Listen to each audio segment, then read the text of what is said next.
So your question is, how does a tattoo artist practice before even getting on the skin?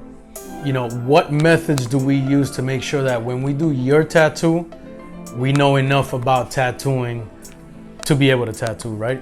So we use different mediums, you know, especially for apprentices. Once we feel that they're ready to pick up a tattoo machine and actually get a feel for what tattooing is like, not on regular human skin, but on the mediums that we practice, that's when the tattooing process begins, you know.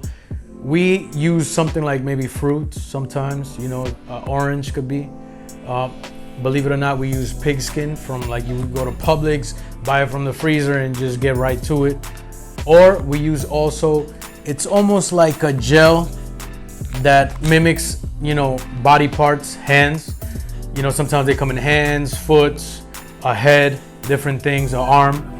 And what happens is this just gives you the feel to start, almost like when you put a tattoo on a piece like this, you almost kind of feel, you know, where it would be placed on the hand, the fingers, the arm, and you start getting a feel for what it's like to put something together and have like some kind of flow.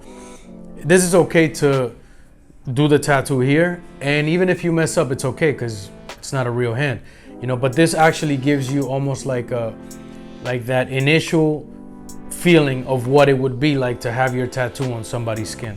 So these are very important mediums, and they're not exactly skin, but they allow somebody to practice enough until they feel confident enough to start doing basic tattoos. If somebody's not ready for an apprenticeship, before they do an apprenticeship, what should they do?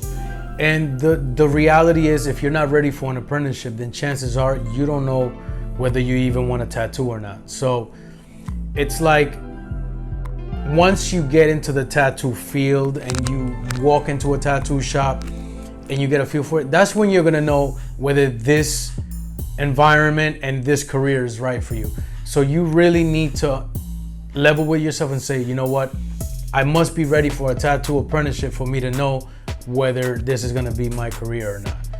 And before you step into any tattoo shop trying to ask for a tattoo apprenticeship, I suggest you make sure you get your portfolio very strong.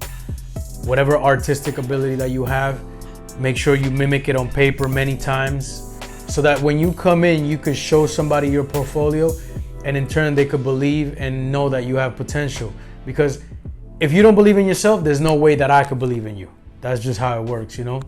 So make sure you have your artistic portfolio ready. Make sure you come in with a great attitude, and chances are you might get an apprenticeship somewhere where at least you will be valued. Somebody will look at you for, you know, a possible tattoo artist down the road, and they'll give you the time and energy. One of the things that you want to do to sharpen your skills in drawing, you know, even before, as the artistic world is never ending. Like, you will always be learning. You'll always find influences from different, you know, types of artists.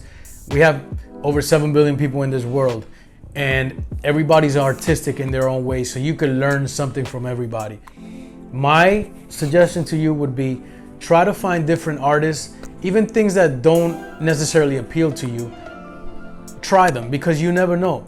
You might learn something from and create a whole different style. Blend the style that you like with another one and create your own style. It's never ending. So the influences that you get, try to have an abundant list of influences so that you can have different ideas and you can amalgamate them into something that you could create and make it your own. Never stop learning, and always just have an open mind to just different types of art.